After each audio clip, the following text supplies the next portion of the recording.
Bonjour les enfants.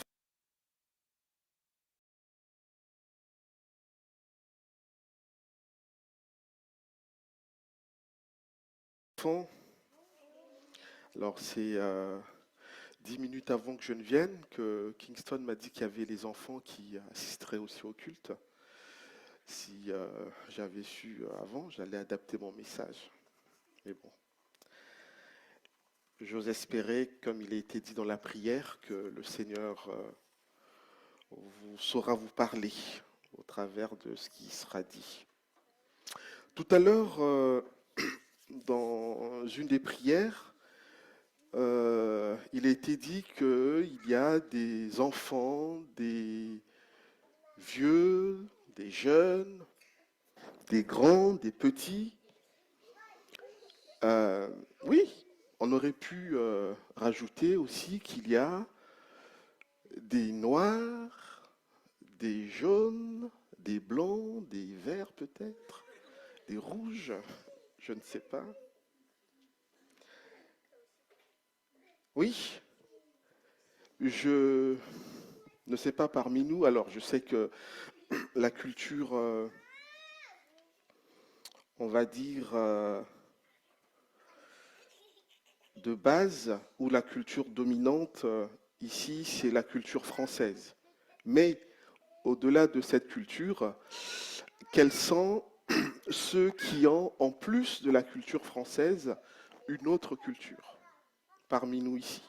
Bon, déjà, il y a moi, mais encore. Oui, encore, voilà. Voilà. Donc, je vois qu'il y a différentes cultures dans la salle. Alors, peut-être que c'est les mêmes cultures, hein, je ne sais pas. Euh, Excusez-moi, cher ami. Oui. euh, vous êtes de quelle culture en dehors de la culture française? Congolaise, d'accord. Et j'avais un doigt quelque part aussi. Oui. Cambodgienne, une autre culture? Oui. Hmong, d'accord. Une autre culture? Algérienne, d'accord. Cantonaise, voilà. Donc, il y a beaucoup de cultures parmi nous. Et vous savez que lorsqu'il y a plusieurs cultures, c'est pas toujours évident de pouvoir vivre ensemble. C'est pas toujours facile, même entre chrétiens. Et ce matin, nous allons prendre un exemple de ce qui s'est passé lors de la première église à Jérusalem. Mais avant, j'aimerais vous lire une citation de Honoré de Balzac, alors qui fut un romancier français du 19e siècle. Il faut n'avoir ni foyer ni patrie pour rester à Paris.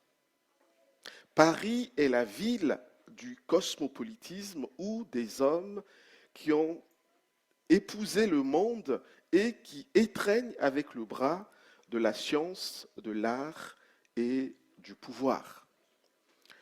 Alors, comprenez que c'était au 19e siècle qu'il le disait. Mais j'ai l'impression que ça n'a pas changé. On pourrait aller à Paris, on remarquerait la même chose, qu'il y a plusieurs nationalités, plusieurs cultures. J'aime bien observer ces différents phénomènes. Euh, une fois, je m'amusais à observer ce qui se passait sur la ligne 4 du métro. Quand vous partez de Porte d'Orléans jusqu'à Châtelet, à peu près, la population est, comment est-ce que je peux dire, très caucasienne. Voilà, de d'Orléans à, voilà, il y a quelques exceptions, voilà. Et à partir de Châtelet jusqu'à Clignancourt, alors là, c'est notre population. Et pourtant, c'est le même train. Oui, Paris est vraiment une ville multiculturelle, cosmopolite.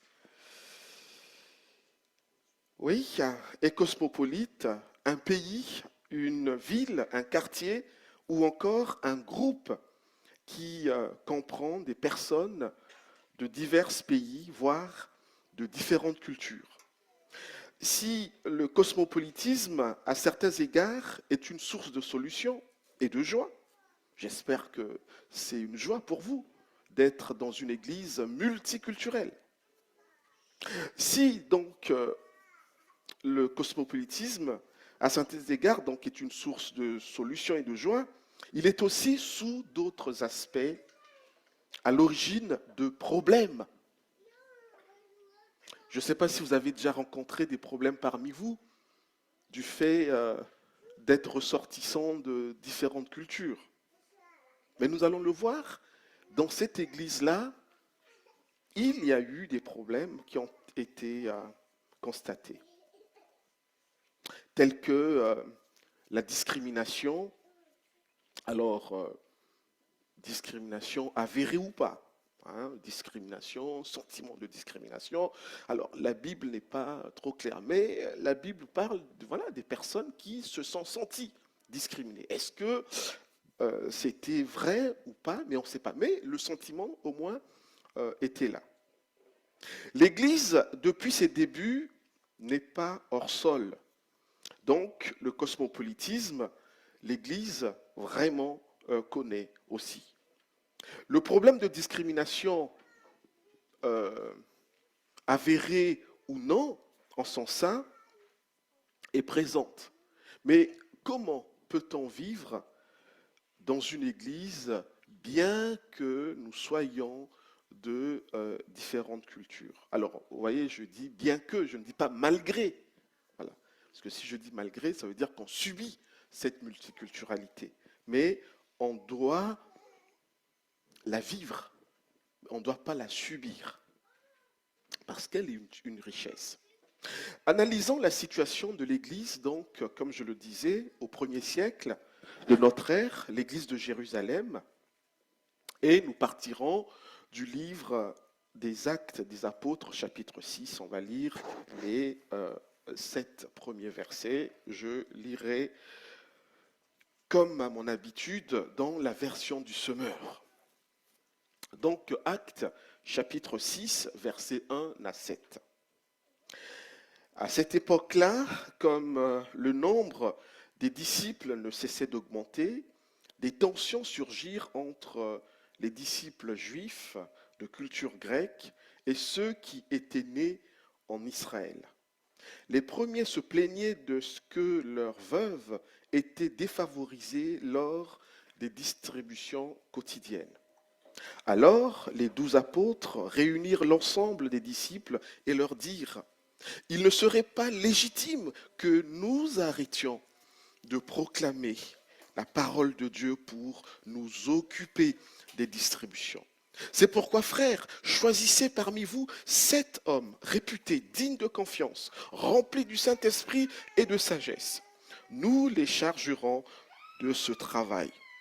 Cela nous permettra de nous consacrer à la prière et au service de l'enseignement. Cette proposition convint à tous les disciples. Ils élurent Étienne, un homme plein de foi et d'Esprit Saint, ainsi que Philippe, Procor, Nicanor, Timon, Parménas et Nicolas, un non-juif originaire d'Antioche qui s'était converti au judaïsme. Ils les présentèrent aux apôtres qui prièrent pour eux et leur imposèrent les mains. La parole de Dieu se répandait toujours plus. Le nombre des disciples s'accroissait beaucoup à Jérusalem. Et même de nombreux prêtres obéissaient à la foi. Jusqu'ici, la pensée de notre Dieu. Oui, donc le cosmopolitisme dans l'Église, fatalité ou atout? Est-ce un handicap ou un avantage? Analysons ce passage et cherchons à en dégager des principes pour l'Église aujourd'hui. Et j'ose espérer que le Seigneur va nous parler au travers de ce que nous allons voir.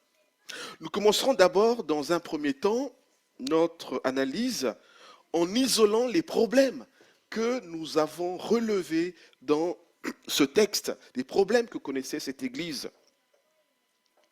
Ensuite, dans un deuxième temps, nous dégagerons les solutions proposées face à ces problèmes. Donc, solutions pour réparer ces problèmes. Et enfin, dans un troisième temps, nous allons apprécier les résultats. Problèmes, solutions, résultats. D'abord, les problèmes constatés. Au verset 1, il nous est dit, à cette époque-là, comme le nombre des disciples ne cessait d'augmenter, des tensions surgirent entre les disciples juifs de culture grecque et ceux qui étaient nés en Israël. Les premiers se plaignaient de ce que leurs veuves étaient défavorisées lors des distributions quotidiennes. Donc nous remarquons que dans cette église, il y avait au moins deux types de population. Il y avait, alors ils étaient tous juifs certes, mais il y avait des juifs autochtones, donc les juifs de Palestine, d'Israël, mais aussi des juifs qui venaient d'ailleurs. Et aussi des juifs de conversion. Et ici, on peut relever deux problèmes. Un bon problème et un mauvais problème. Le bon problème, c'est quoi? C'est lequel? Eh bien, c'est qu'il y a la croissance dans l'Église. L'Église grandit en nombre. Numérairement, l'Église grandit. C'est un problème, mais c'est un bon problème. Il y a souvent dans la vie de bons soucis et des mauvais soucis. Mais là, c'est vraiment un bon problème. L'Église grandit. Et le second problème, lui, il est plus détestable, c'est la discrimination ou le sentiment de discrimination. Voilà les deux problèmes que rencontre l'Église de Jérusalem au 1er siècle. La croissance et la discrimination ou le sentiment de discrimination. Donc à ses débuts, bien qu'en construction, l'Église à Jérusalem fait face à l'opposition sur le plan externe, si l'on considère la persécution. Je vous renvoie au chapitre 4 de ce livre. En interne, elle faisait preuve de générosité et de solidarité, même si ici et là, on pouvait trouver des faussaires tels que monsieur et madame Ananias. Malgré les difficultés rencontrées, l'Église ne manquait pas de grandir de manière soutenue.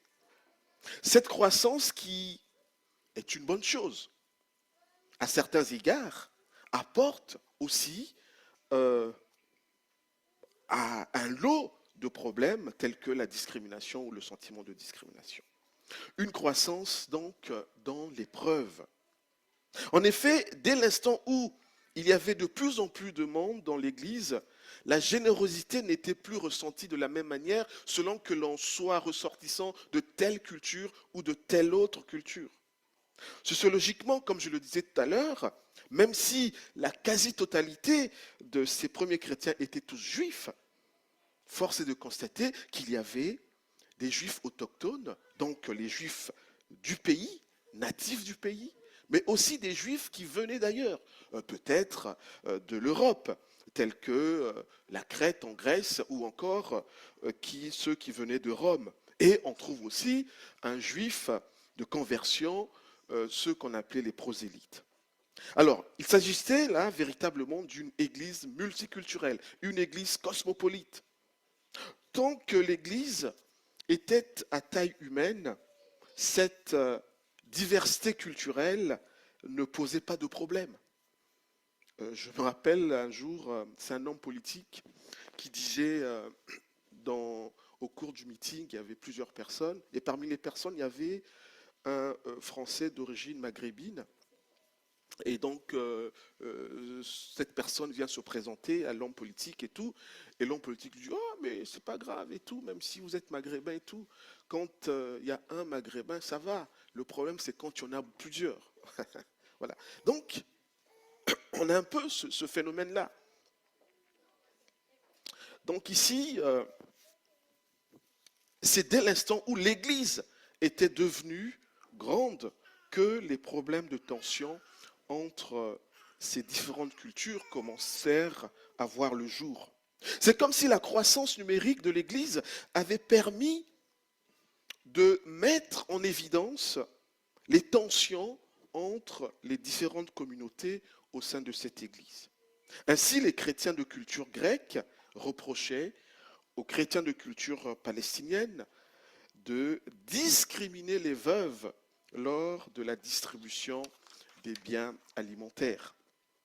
Alors, il faut noter que la pratique de soutenir les veuves va se poursuivre dans différentes églises du 1er siècle. On peut le voir notamment lorsque Paul dit au pasteur Timothée, il lui indique les critères d'éligibilité pour qu'une veuve puisse bénéficier de l'aide de l'Église. Une veuve, oui, puisse bénéficier de l'aide de l'Église.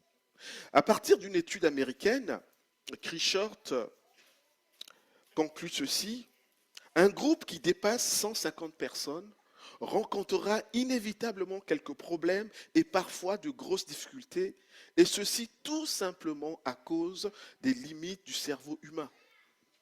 Je ne sais pas combien vous êtes, mais j'ose espérer que vous êtes en train de croître, de grandir. Dans cette église de Jérusalem, oui, ils connaissent cette croissance. On parle de 5000 hommes et femmes, certainement.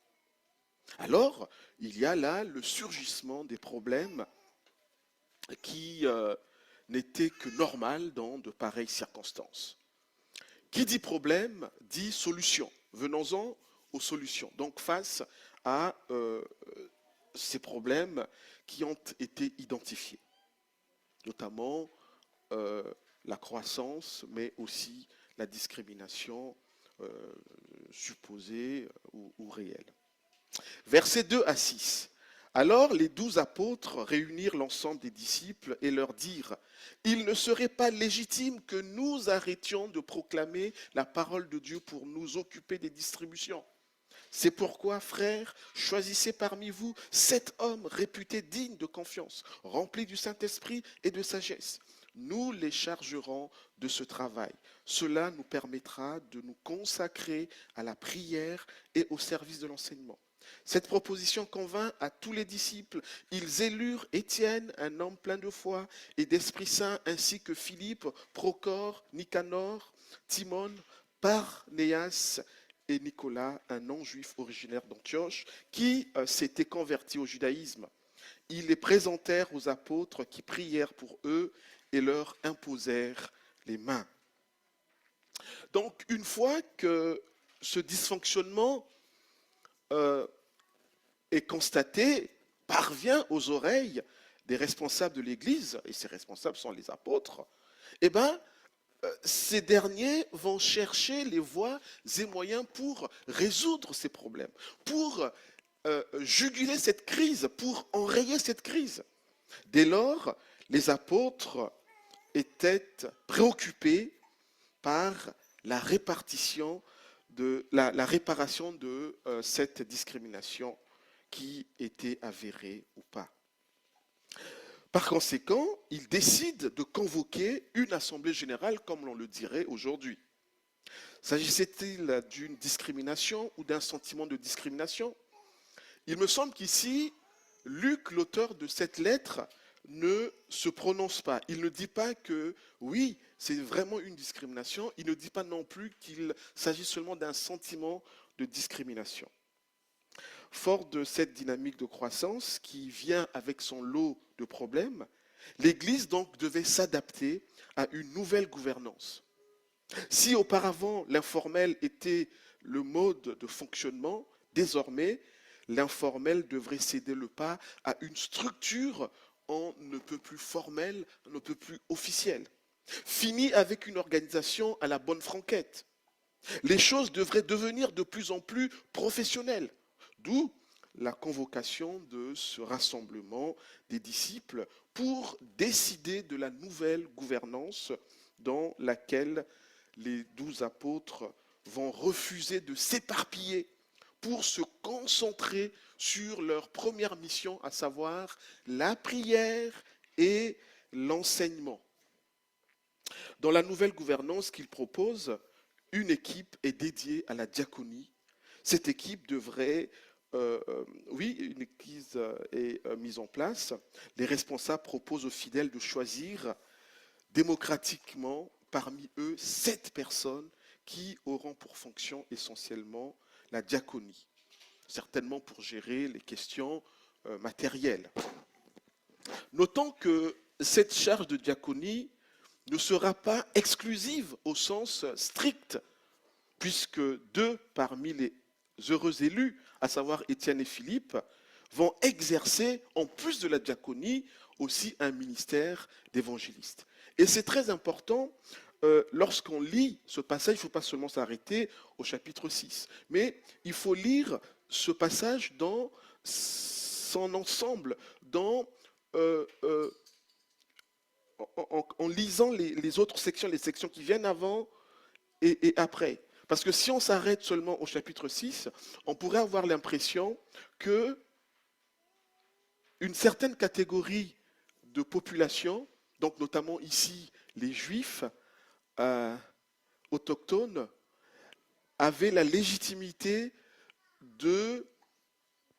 d'assurer le ministère de l'enseignement et de prière. Mais les autres juifs, donc qui venaient d'ailleurs, eux n'avaient pas vocation à assurer ce type de ministère. Eux, c'était des travaux bassement matériels. On pourrait avoir cette pensée-là. Mais heureusement que ce n'est pas la pensée de l'auteur. C'est pour ça qu'il faut lire aussi les chapitres qui viennent après, par exemple le chapitre 7, le chapitre 8, où l'on voit que bien que Philippe, bien que Étienne ait été choisi dans cette équipe de diaconie, eh ben, ces deux-là ont pu aussi par la suite assumer un ministère, on va dire, plus noble, qui est de prêcher. Hein, vous conviendrez avec moi, alors il faut qu'il y ait des personnes qui puissent nettoyer les toilettes. Mais vous conviendrez que dans, comment est-ce que je peux dire ça, oui, dans la mémoire collective, on aura l'impression que prêcher est plus noble que nettoyer les toilettes. Donc il ne fallait pas donner ce sentiment-là. Que oui, il n'y a que les juifs autochtones qui pouvaient prêcher et que les autres, eux, ils étaient réservés aux toilettes. Vous voyez? C'est pour ça que dans les chapitres qui viennent, on voit que Philippe et Étienne, eux aussi, ont la charge de ce ministère noble.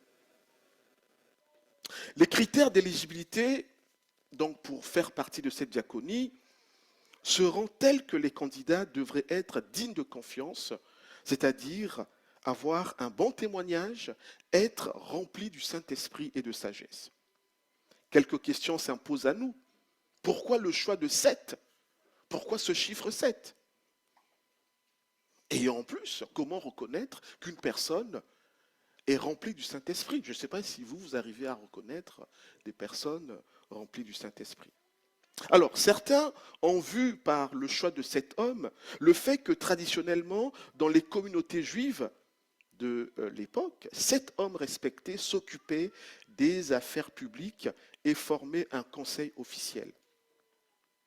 Alors, il me semble aussi que le chiffre 7 tient au fait qu'il souligne symboliquement dans la littérature biblique le chiffre de la perfection.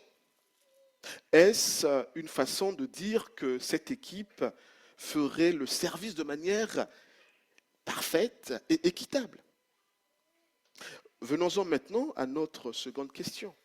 Comment reconnaître une personne remplie du Saint-Esprit, puisqu'on demande que, oui, parmi les conditions, parmi les critères, il faut que ces personnes soient remplies du Saint-Esprit. Alors, je ne pense pas que les chrétiens de cette époque avaient un anxiomètre, nous non plus, pour mesurer la quantité de la présence du Saint-Esprit en chacun. Il n'avait pas cet onctiomètre. Mais comment reconnaissait-il que, ben oui, cette personne était remplie du Saint-Esprit? Il me semble que une personne qui est remplie du Saint-Esprit, c'est une personne qui vit dans l'obéissance au Seigneur. L'apôtre Paul, dans sa lettre à l'église d'Éphèse, invite les chrétiens à se laisser intentionnellement remplir par l'Esprit Saint en obéissant au Seigneur. Donc plus le chrétien va vivre dans l'obéissance, plus l'Esprit de Dieu prendra de la place en lui. Et donc on voit que finalement, pour que l'on ait cette plénitude du Saint-Esprit, eh ben, nous devons être acteurs, nous devons nous laisser remplir par le Saint-Esprit, c'est-à-dire laisser suffisamment la place à l'Esprit de Dieu. Donc, plus nous obéissons à l'Esprit de Dieu, plus le Saint-Esprit prend de la place en nous. C'est avec enthousiasme que l'ensemble de l'Église, comme un seul homme, malgré cette multiculturalité en son sein, va valider la proposition des 12 apôtres. De l'élection qui vient d'avoir lieu, 7 disciples sont choisis, à savoir Étienne, Philippe, Procor, Nicanor, Timon, Parnéas et Nicolas. Alors, c'est intéressant de voir que tous ces 7 choisis ont des noms à consonance non juive. Tous les 7 élus remplissaient, tous sans exception, les critères d'éligibilité. Si l'Église avait choisi des hommes d'origine grecque pour la diaconie, cela représentait peut-être un signal fort lancé pour dissiper la discrimination ou le sentiment de discrimination dont les veuves grecques étaient victimes. Cela prouve que ceux qui avaient été accusés de discriminer les autres étaient des hommes et des femmes de paix, puisqu'ils venaient d'en faire la démonstration en élisant ceux qui se plaignaient des privilèges réels ou supposés des natifs du pays.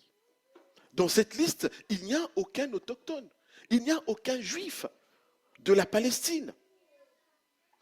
Était-ce du wokisme?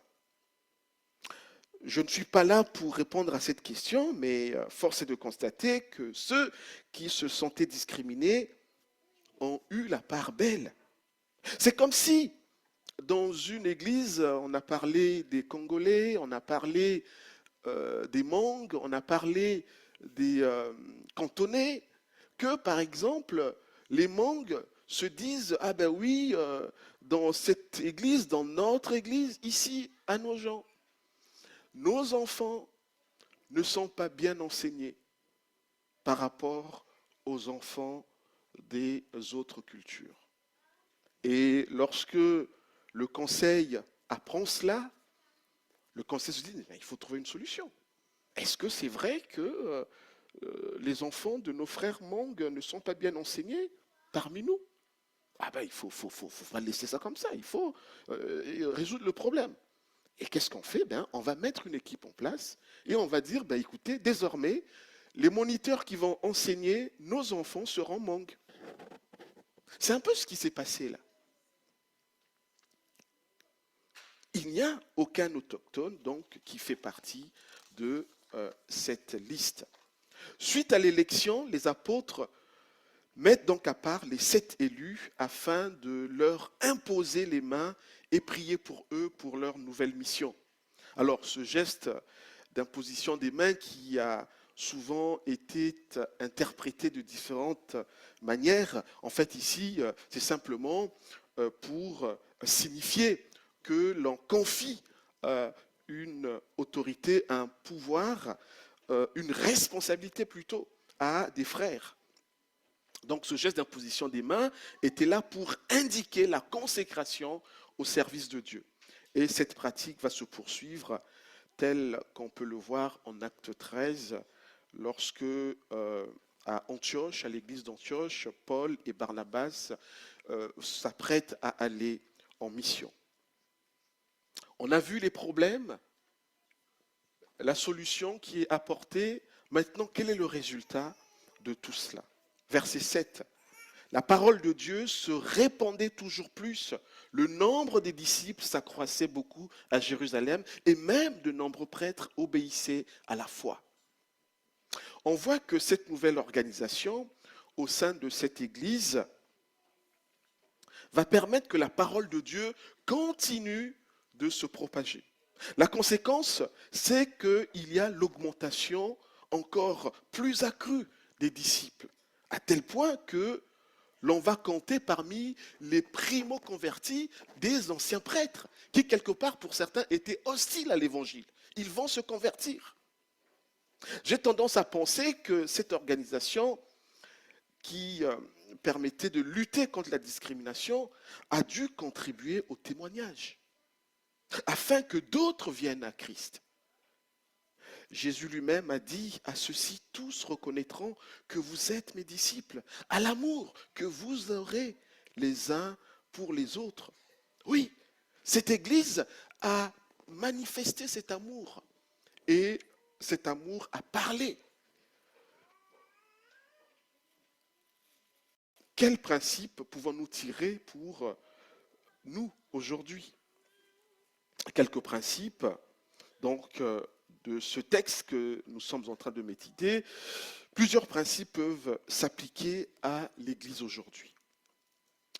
La parole, le fait de parler, de ne pas garder les choses pour soi, préférer parler pour signifier sa frustration que de murmurer et d'entretenir des clans.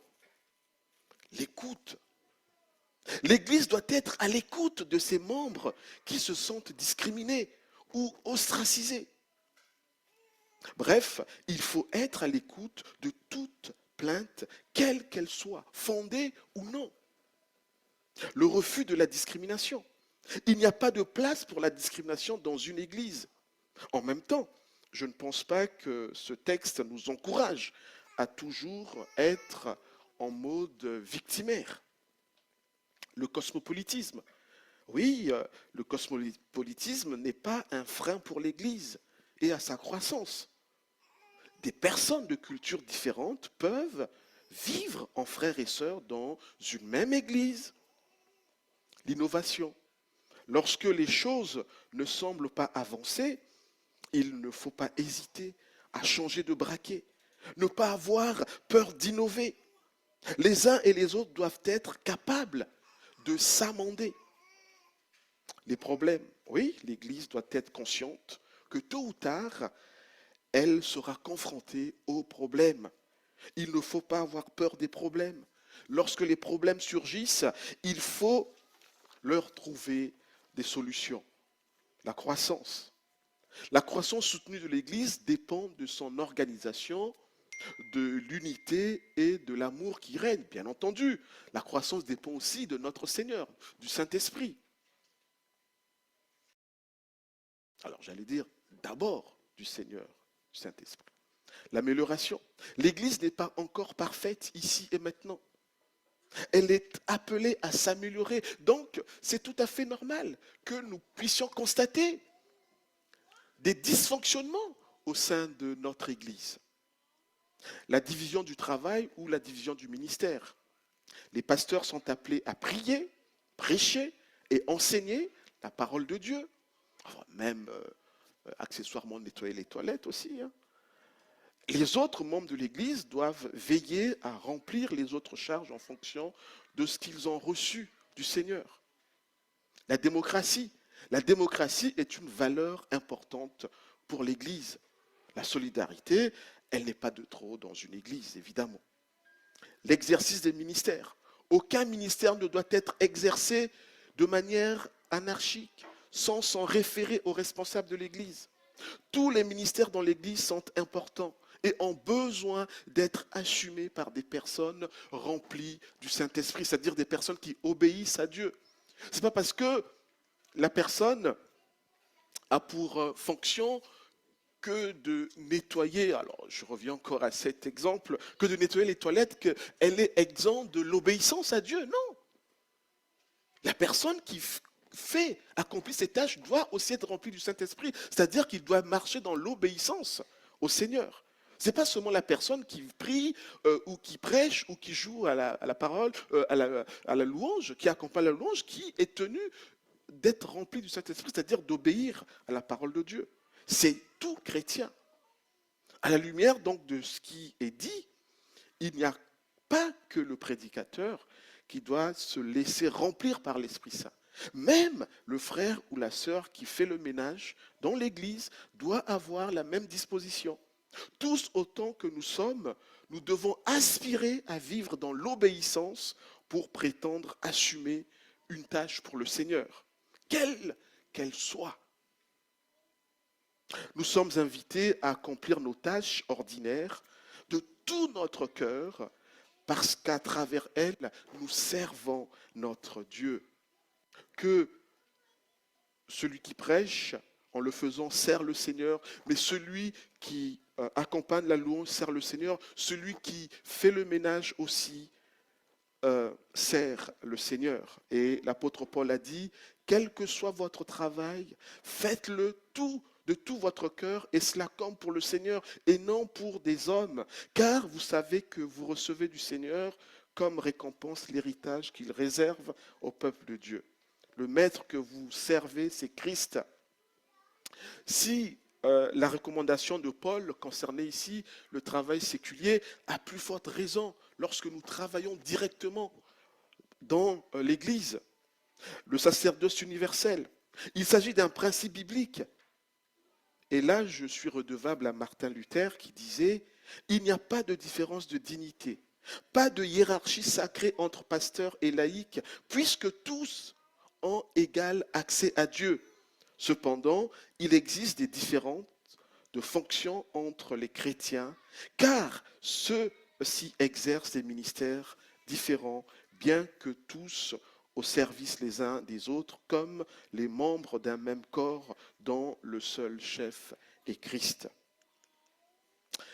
Si l'on devait résumer ces principes tirés de ce passage d'Acte 6, versets 1 à 7, j'invoquerai l'apôtre Paul dans un extrait de sa lettre aux chrétiens d'Éphèse, notamment au chapitre 4, où il dit « Efforcez-vous de conserver l'unité que donne l'Esprit dans la paix qui vous lie les uns aux autres. » C'est ce que nos amis de Jérusalem, en Acte 6, ont fait.